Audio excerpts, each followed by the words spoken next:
J'ai un vif désir de partager avec vous l'Évangile, pour vous communiquer quelques dons et que nous soyons enrichis ensemble par la foi qui nous est commune. Ce qu'on est en train d'étudier avec la lettre de Paul aux Romains, et je crois que c'est ce que Dieu veut pour nous aussi ce matin. Il veut nous enrichir encore de l'Évangile et que nous soyons ensemble enrichis mutuellement. Il y a quelque temps, j'ai été touché par une histoire. Alors j'ai oublié les détails, mais j'ai retenu l'essentiel. Une histoire vraie d'une nageuse qui s'est entraînée très dur pour réaliser la traversée d'un détroit qui prenait plusieurs heures de nage.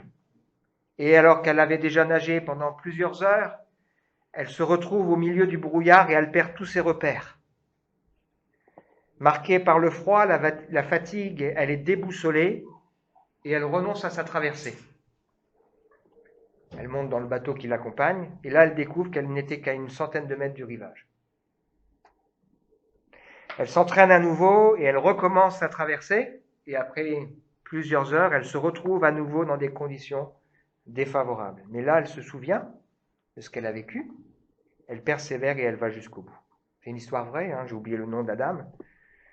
C'est ce qui m'amène au titre du message de ce matin, qui est « Persévérer et être à l'écoute ». Persévérer et être à l'écoute. Dans la vie, la persévérance, c'est nécessaire, dans tous les domaines. L'étudiant, le musicien, le vélo, le sport, au travail, celui qui organise quelque chose, dans une famille, dans un foyer. On ne doit pas s'arrêter à la première difficulté. Et tous ceux qui vont réussir sont des gens qui vont finalement persévérer. La vie chrétienne, c'est pas un feu de paille. Ça nécessite effectivement qu'on persévère. Je me souviens, lorsque je me suis converti, mon père à l'époque était au Liban, et puis quand il est revenu, parce qu'il était parti pendant plusieurs mois, il revient, et on lui dit, ma mère et moi, voilà, écoute, on a fait une expérience de foi, et on décide de se faire baptiser.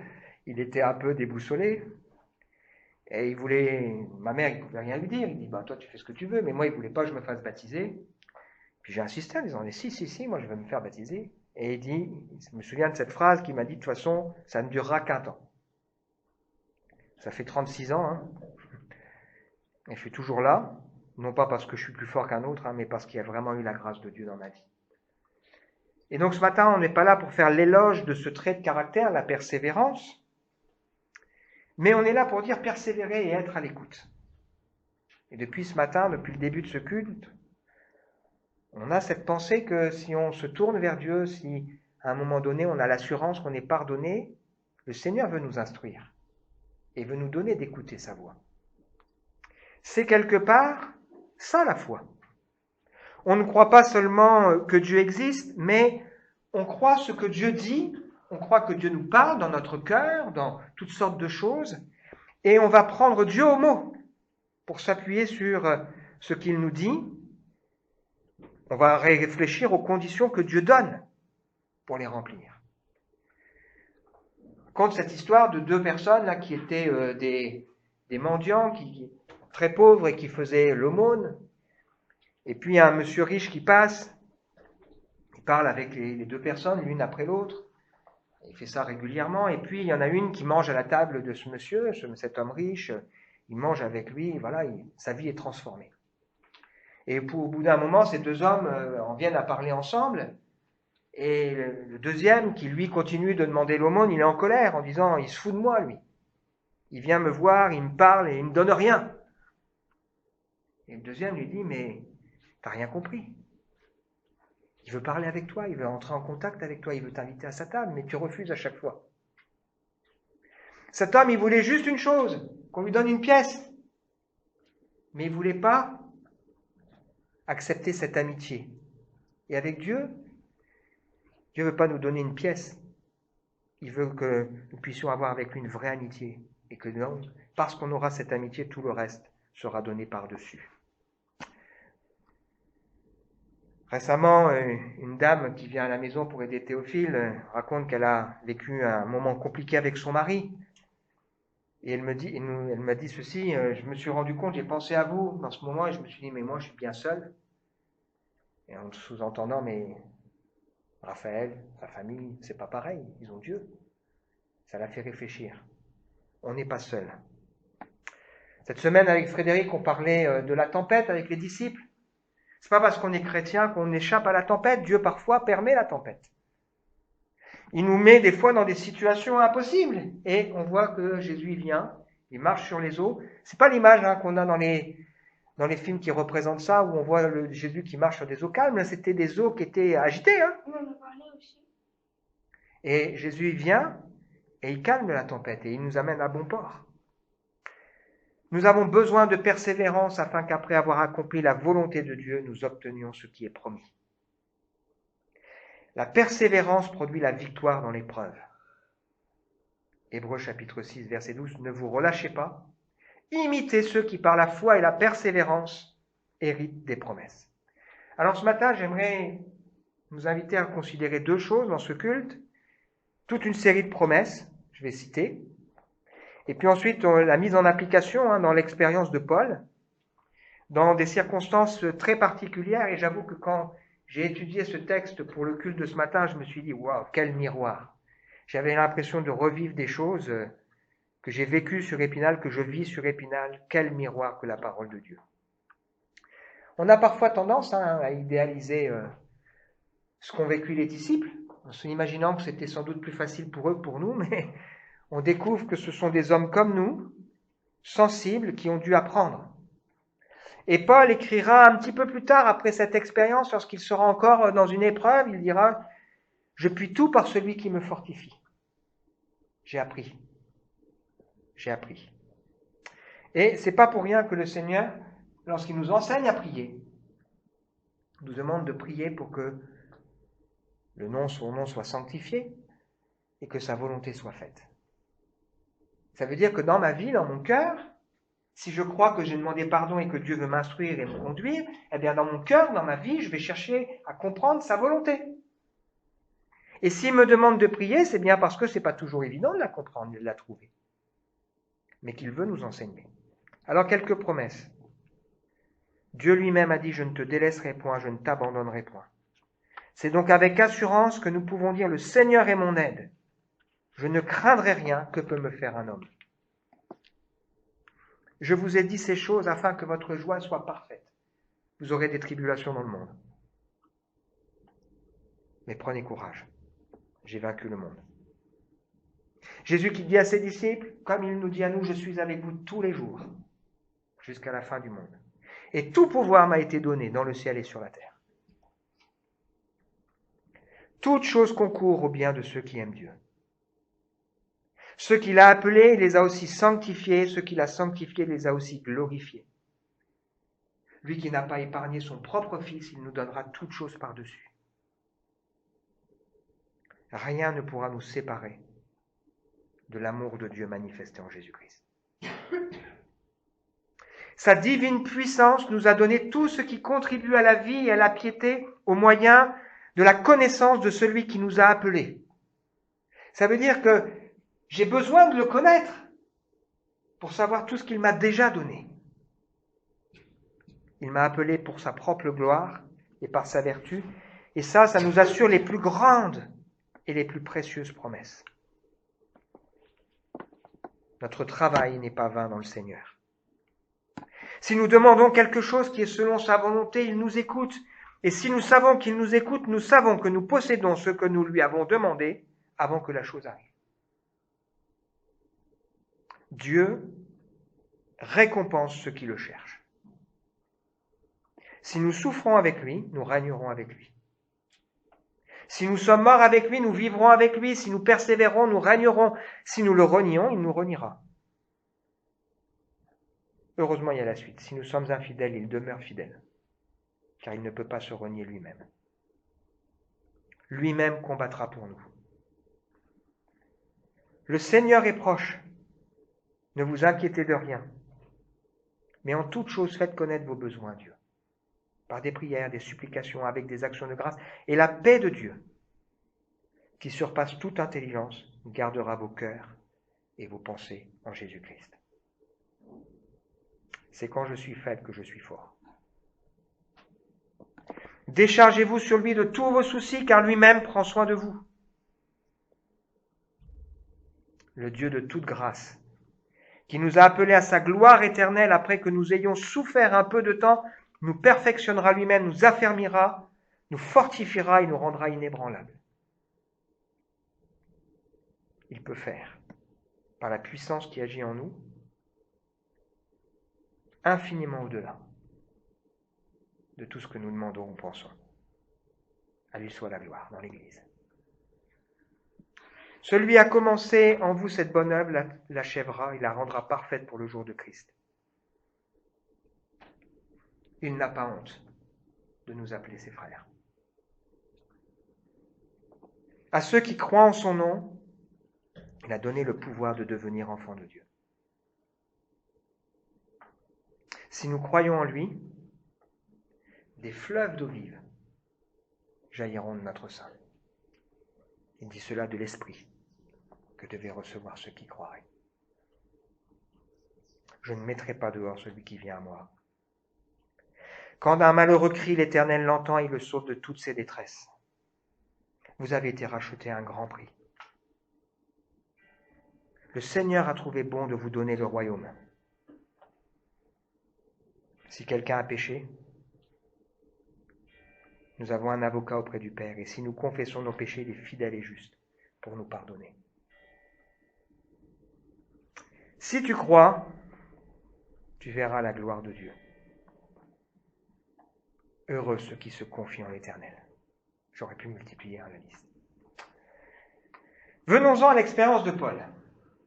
On va découvrir comment il a fondé l'église de Corinthe. L'église de Corinthe qui est probablement devenue la plus importante des églises qu'il a fondées. On a l'avantage, en parlant de l'église de Corinthe, c'est parce que Paul a écrit dans plusieurs lettres. On a 1 Corinthiens et 2 Corinthiens qui correspondent en fait à la première et à la 4e lettre. Il y a 2 lettres qu'on n'a pas. Il écrira en particulier dans la première lettre aux Corinthiens, quelque temps après avoir dû quitter Corinthe, dans lequel il est resté à peu près 2 ans. Lorsque j'étais chez vous, ce n'est pas avec une supériorité de langage ou de sagesse que je suis allé vous annoncer le témoignage de Dieu. Je n'ai pas eu la pensée de savoir parmi vous autre chose que Jésus et Jésus-Christ crucifiés. J'étais auprès de vous dans un état de faiblesse, de crainte et de grand tremblement. Ma parole et ma prédication, elles ne reposaient pas sur les discours persuasifs de la sagesse, mais sur une démonstration d'esprit et de puissance, afin que votre foi soit fondée non sur la sagesse des hommes, mais sur la puissance de Dieu. À Corinthe, Paul a bien souvent voulu plier bagage, mais Dieu lui a dit reste. Alors on va lire Acte 18, versets 1 à 18. Après cela, Paul partit d'Athènes et se rendit à Corinthe, à peu près 85 kilomètres. Il y trouva un juif du nom d'Aquilas, originaire du Pont, qui venait d'arriver d'Italie avec sa femme Priscille, parce que Claude, qui était l'empereur, avait ordonné à tous les juifs de quitter Rome. Les juifs étaient persécutés par les Romains. On ne voulait plus les voir, on leur a dit dégagez de Rome. Il se lia avec eux, comme il avait le même métier, il resta chez eux, ils travaillèrent ensemble, ils étaient fabricants de tentes. Chaque sabbat, Paul discourait dans la synagogue et persuadait des Juifs et des Grecs. Quand Silas et Timothée arrivèrent de la Macédoine, pressés par l'Esprit, il attestait aux Juifs que Jésus est le Messie. Mais comme ils s'opposaient à lui et l'insultaient, Paul secoua ses vêtements et leur dit « Que votre sang retombe sur votre tête, j'en suis pur. Dès maintenant, j'irai vers les non-juifs. » Il sortit de là et se rendit chez un nommé Titus Justus, un homme qui craignait d'eux et dont la maison était contiguë à la synagogue. Cependant, Crispus, le chef de la synagogue, crut au Seigneur, ainsi que toute sa famille. Beaucoup de Corinthiens écoutèrent Paul, ils crurent aussi et furent baptisés. Le Seigneur dit à Paul dans une vision pendant la nuit, « N'aie pas peur, mais parle. ne te tais pas. Je suis moi-même avec toi. Personne ne s'attaquera à toi pour te faire du mal. En effet, j'ai un peuple nombreux dans cette ville. Il s'établit là 1 an et 6 mois, enseignant la parole de Dieu parmi les Corinthiens.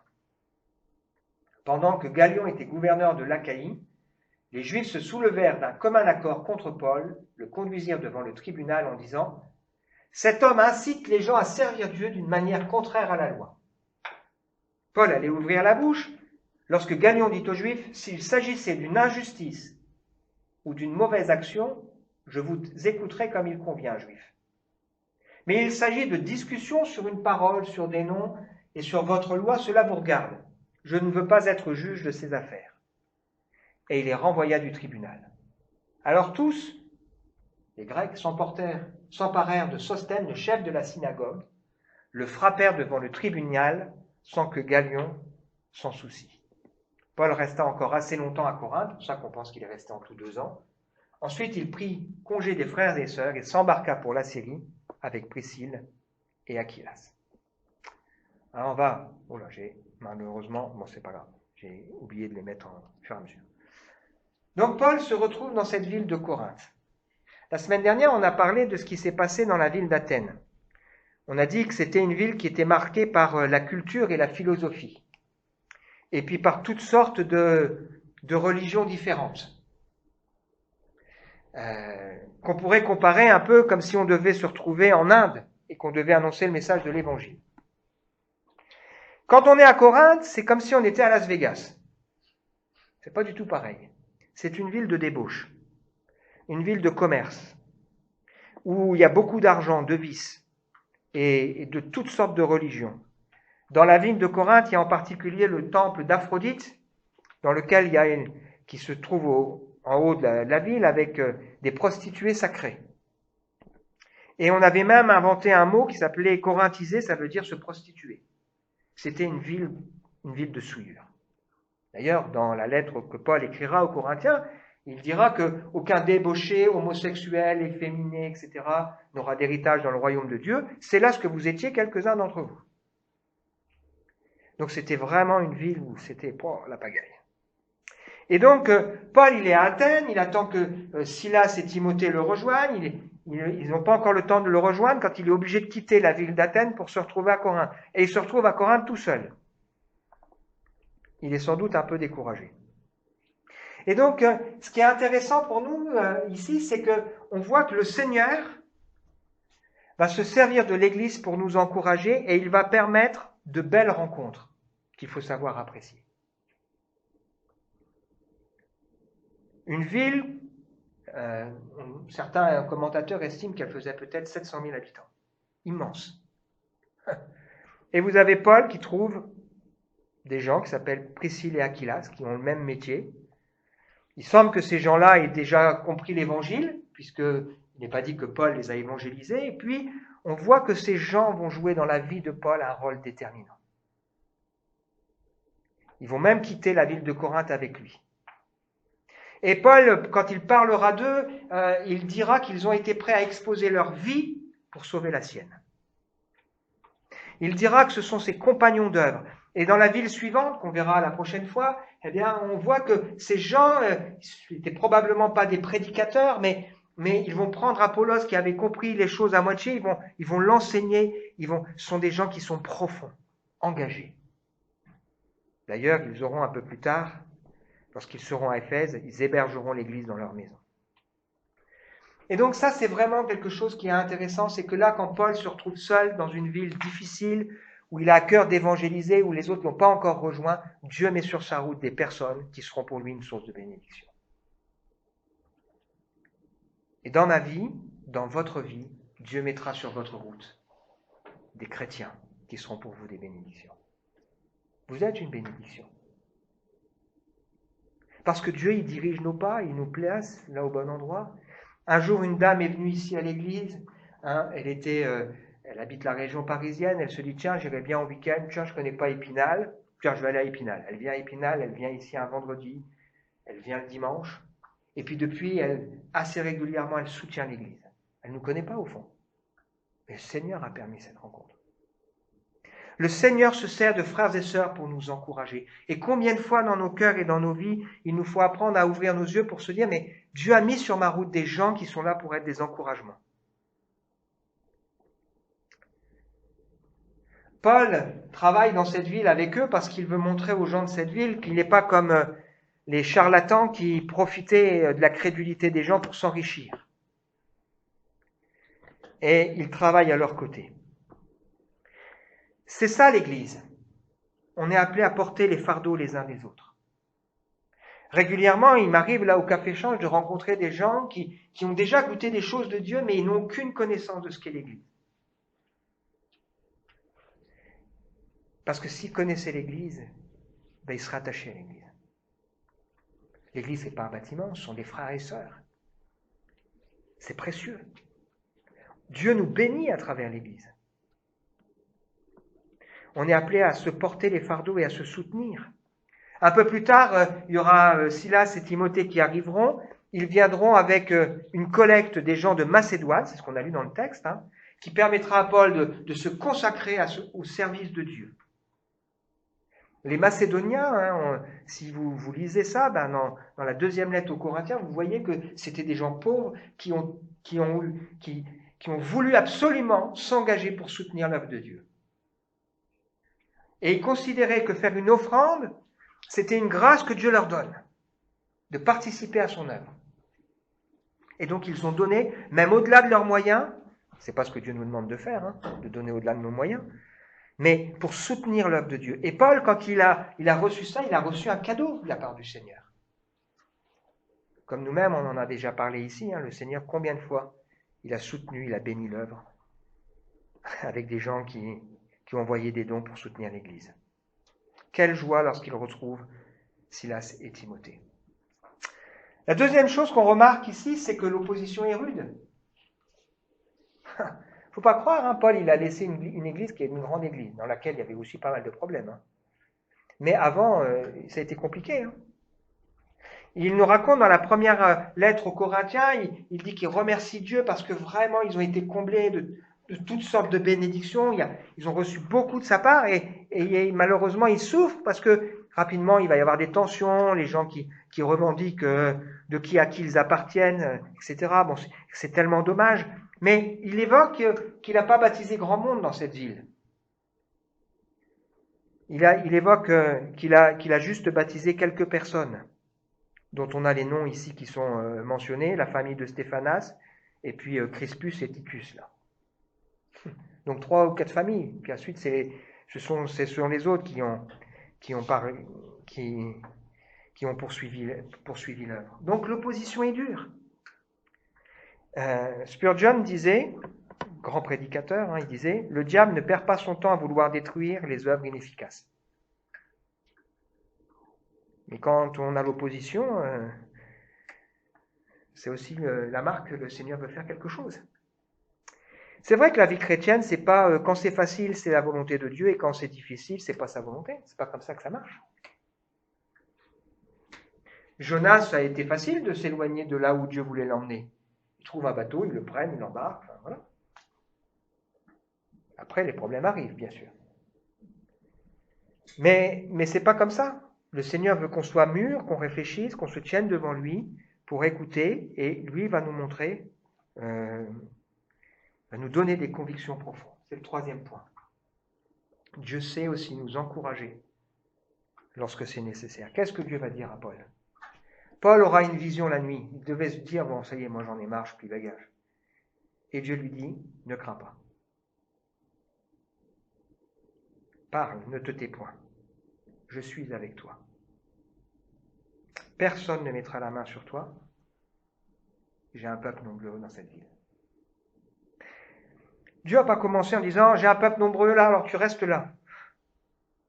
Mais Dieu a commencé par rassurer Paul. Ne crains pas. Je suis là. Je suis avec toi et personne ne mettra la main sur toi. Tous les hommes de Dieu dans la Bible, ou beaucoup d'hommes de Dieu dans la Bible, ont eu besoin à un moment donné d'entendre cette parole de sa part, ne crains pas.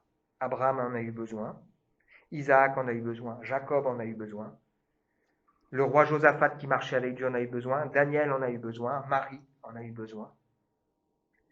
Pierre en a eu besoin. Le Seigneur sait nous encourager lorsque c'est nécessaire.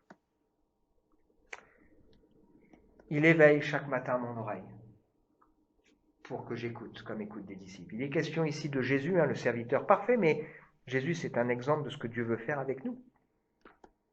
Il veut que nous apprenions à écouter. Seigneur, que ta volonté soit faite.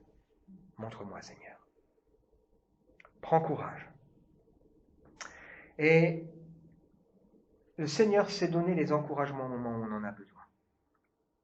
Je l'ai vécu, j'en ai déjà eu l'occasion d'en parler ici, quand à un moment donné, en me posant des questions, est-ce que je reste, est-ce que je pars, qu'est-ce qu'il faut faire, le Seigneur vraiment a confirmé que c'était important de poursuivre, et on voit aujourd'hui sa main à l'œuvre, même si il faut encore lutter, combattre, c'est difficile.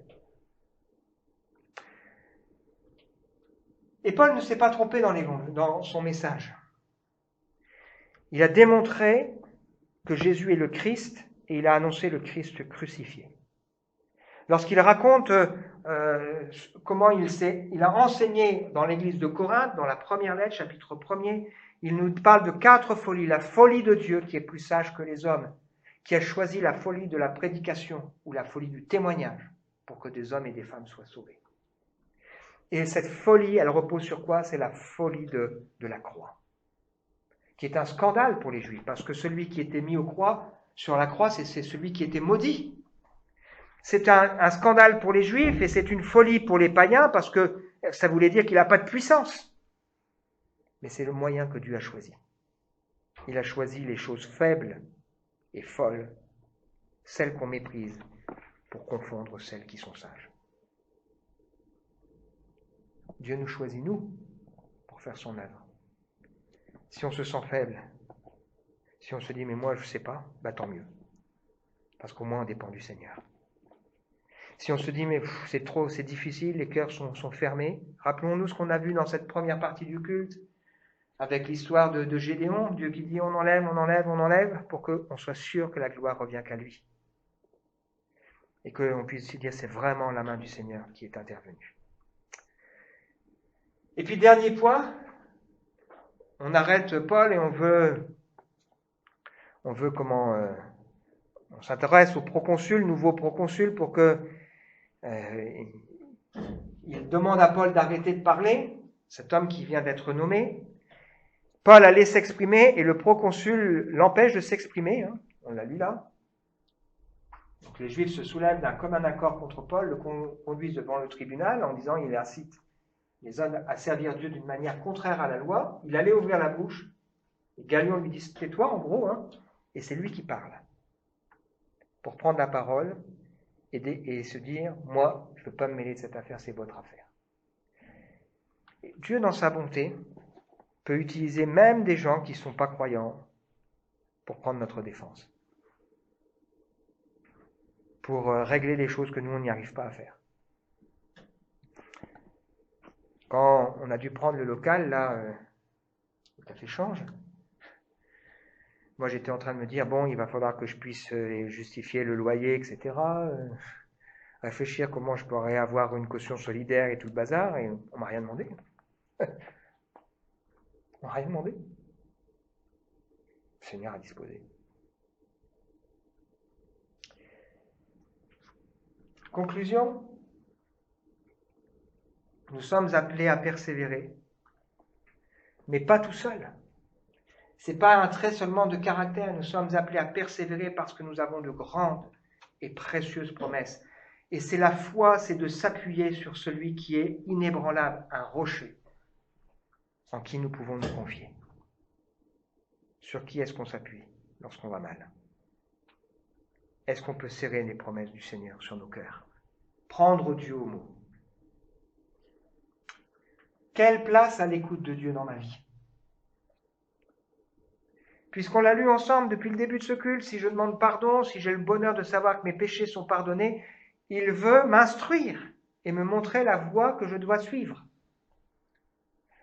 Et il me demande, lorsque je prie, de prier en disant « Seigneur, montre-moi ta volonté ».